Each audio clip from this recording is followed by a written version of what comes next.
नमस्कार। स्वागत है आपका हमारे चैनल में। आज हम लेकर आए हैं एक नया पाठ जो व्याकरण से संबंधित है। कल्पना कीजिए, अगर हमारे पास ये छोटे छोटे वर्ण न होते तो क्या हम अपनी भावनाएं व्यक्त कर पाते? यह वर्णमाला सिर्फ अक्षर नहीं, बल्कि हिंदी भाषा की वो जादुई ईंटें हैं जिनसे पूरी भाषा की इमारत खड़ी है। आज के वीडियो में हम हिंदी व्याकरण की नींव यानी वर्ण विचार को सरलता से समझेंगे। इससे जुड़ी हर उस रहस्य को उजागर करेंगे जो आपकी हिंदी को और भी शुद्ध बनाएगा। वीडियो के अंत में सॉल्व करेंगे एमसीक्यूज जो आपकी परीक्षाओं के लिए रामबाण साबित होंगे। अगर आप चैनल पर नए हैं तो कृपया सब्सक्राइब कर लीजिए ताकि आप हमसे जुड़े रहे। तो चलिए भाषा विज्ञान के सफर को शुरू करते हैं।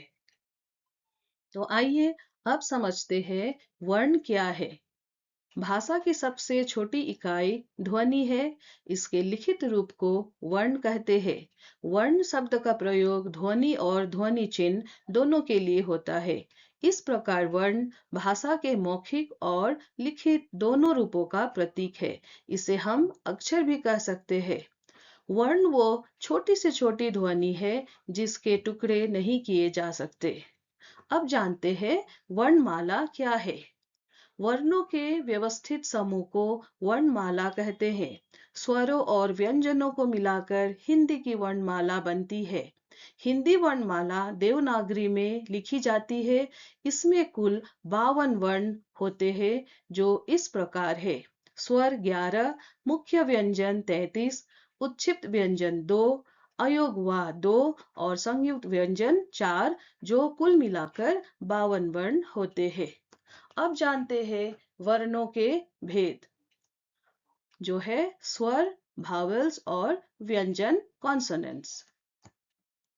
अब जानते हैं स्वर की परिभाषा। जिन वर्णों का उच्चारण स्वतंत्र रूप से बिना किसी सहायता के किया जाता है वे स्वर वर्ण कहलाते हैं। हिंदी में मुख्यतः 11 स्वर है। अ, आ, ई, उ, री, ए, ऐ, ओ, औ। अंग है अनुस्वार, अह है विसर्ग, अ है अनुनासिक। स्वर के भेद। स्वर को हम 3 भेद करते हैं: ह्रस्व स्वर, दीर्घ स्वर, प्लुत स्वर। ह्रस्व स्वर जो कम समय में उच्चारित किया जाता है वो है ह्रस्व स्वर। अ, ई, उ, री। दीर्घ स्वर इनके उच्चारण में ह्रस्व स्वर से अधिक समय लगता है। ये है अ, आ, ई, उ, ए, ऐ, ओ, औ। प्लुत स्वर इनके उच्चारण में ह्रस्व और दीर्घ स्वरों के उच्चारण से तिगुना समय लगता है, जैसे ओम। आइए बढ़ते हैं व्यंजन की ओर। जिन वर्णों का उच्चारण स्वरों की सहायता से होती है उन्हें व्यंजन कहते हैं। हिंदी में 33 व्यंजन है जो इस प्रकार है: स्पर्श व्यंजन 25, अंतस्थ व्यंजन 4, ऊष्म व्यंजन 4 होते हैं। स्पर्श व्यंजन में सबसे पहले क वर्ग में आते हैं क, ख, ग, घ, ङ। च वर्ग च, छ, ज, झ, य। ट वर्ग में ट, ठ, ड, ढ, अड़। त वर्ग में त, थ, द, ध, न। और प वर्ग में है प, फ, ब, भ, म। अंतस्थ व्यंजन है य, र, ल, व। और ऊष्म व्यंजन श, श, स, ह। अब जानते हैं संयुक्त वर्ण। ये दो व्यंजनों के मेल से बने हैं। ये संयुक्त अक्षर है तो इन्हें संयुक्त व्यंजन भी कहा जाता है। हिंदी में 4 संयुक्त व्यंजन है: छ, त्र, ज्ञ, स्र। तो आज हमने सीखा वर्ण भाषा की सबसे छोटी इकाई होती है। वर्णों के व्यवस्थित समूह को वर्णमाला कहते हैं। व्यंजनों को स्वरों की सहायता से बोला जाता है। हिंदी में कुल 52 वर्ण होते हैं। आइए अब बढ़ते हैं एमसीक्यूज की ओर, यानी कि बहुविकल्पीय प्रश्न। पहला प्रश्न है, भाषा की सबसे छोटी इकाई क्या कहलाती है? विकल्प है शब्द, वर्ण या ध्वनि, पद, वाक्य। सही विकल्प है ख, वर्ण या ध्वनि। वर्ण के टुकड़े नहीं किए जा सकते। अगला प्रश्न, हिंदी वर्णमाला में मूल रूप से स्वरों की संख्या कितनी है? विकल्प है 8, 11, 13, 14। सही विकल्प है 11। हिंदी वर्णमाला में 11 स्वर होते हैं, अ से ओ तक। अगला प्रश्न, जिन वर्णों का उच्चारण बिना किसी अवरोध के होता है उन्हें क्या कहते हैं? विकल्प है स्वर, व्यंजन, अयोग व संयुक्त अक्षर। सही विकल्प है क, स्वर।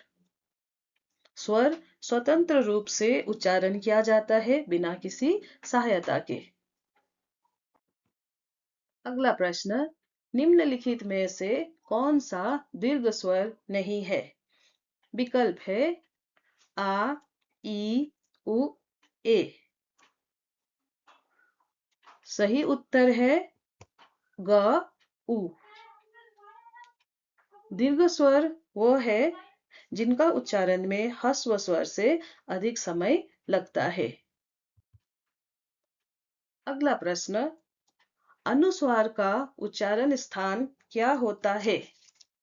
कंठ, नासिका, तालु, ओष्ठ। सही विकल्प ख, नासिका। अनुस्वार का मुख्य उच्चारण स्थान नासिका यानी कि नाक है। हिंदी व्याकरण में इन्हें अनुनासिक ध्वनि कहा जाता है क्योंकि वायु मुख्य रूप से नाक से निकलती है। अगला प्रश्न, अंग और अह को हिंदी वर्णमाला में क्या कहा जाता है? स्वर, व्यंजन, अयोग व आगत वर्ण। सही विकल्प है ग, अयोगवा। अयोगवा उन वर्णों को कहते हैं जो न तो पूरी तरह स्वर है और न ही व्यंजन। अगला प्रश्न है, हिंदी में कितने वर्ण है? विकल्प है 32, 52, 40, 20। सही विकल्प है ख, 52। अगला प्रश्न है, स्पर्श व्यंजन कितने प्रकार के होते हैं? 25, 20, 24, 30। सही विकल्प है क, 25। हिंदी वर्णमाला में स्पर्श व्यंजनों की कुल संख्या 25 होती है। ये 5 वर्गों में विभाजित होते हैं, क से लेकर म तक के सभी वर्ण। अगला प्रश्न, स्वर के कितने भेद होते हैं? 8, 4, 7, 3। सही विकल्प है घ, 3। स्वर के 3 भेद है, ह्रस्व स्वर, दीर्घ स्वर और प्लुत स्वर। अगला प्रश्न, हिंदी वर्णमाला में व्यंजनों की संख्या कितनी है? विकल्प है 32, 33, 34, 35। सही विकल्प ख, 33। हिंदी व्यंजन वर्णमाला में 33 व्यंजन होते हैं जो इस प्रकार है। स्पर्श व्यंजन 25, अंतस्थ व्यंजन 4, ऊष्म व्यंजन 4, जो कि कुल मिलाकर होते हैं 33 व्यंजन। अगला प्रश्न, वर्णों के व्यवस्थित रूप को क्या कहते हैं? विकल्प है स्वर, व्यंजन, वर्ण विचार, वर्णमाला। सही उत्तर घ, वर्णमाला। अगला प्रश्न, निम्न में से कौन सा संयुक्त व्यंजन है? विकल्प है छ, त्र, ग, श।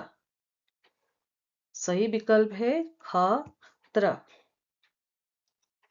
दो या दो से अधिक व्यंजनों के मेल से बने नए वर्ण संयुक्त व्यंजन कहलाते हैं।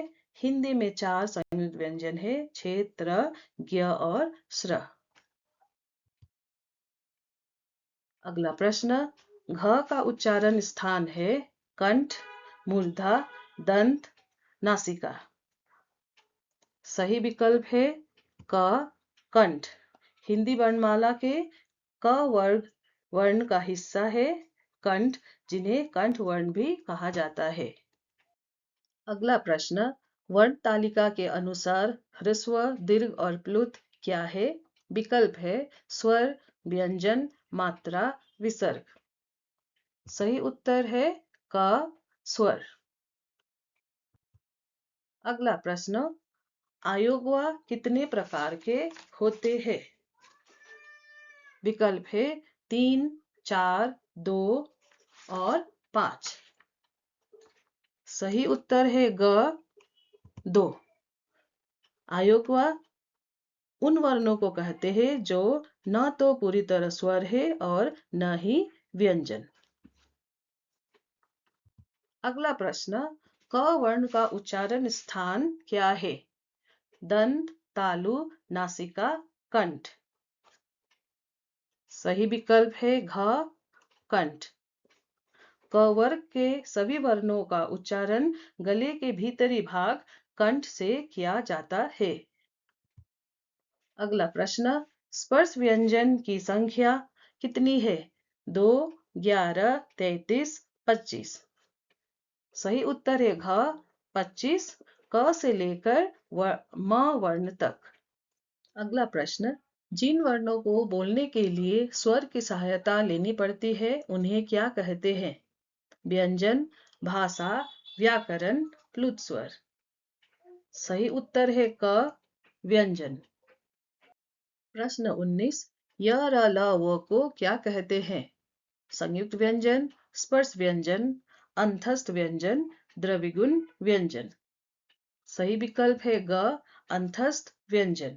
ये स्वर और व्यंजन के बीच में स्थित होते हैं, इसीलिए इन्हें अंतस्थ यानी कि मध्य में स्थित कहा जाता है। अगला प्रश्न, निम्नलिखित में से ऊष्म व्यंजन कौन है? च, छ, श, द। सही विकल्प है ग, श। उच्चारण के समय ऊष्मा पैदा होती है, इसीलिए इसे ऊष्म व्यंजन कहा जाता है। धन्यवाद।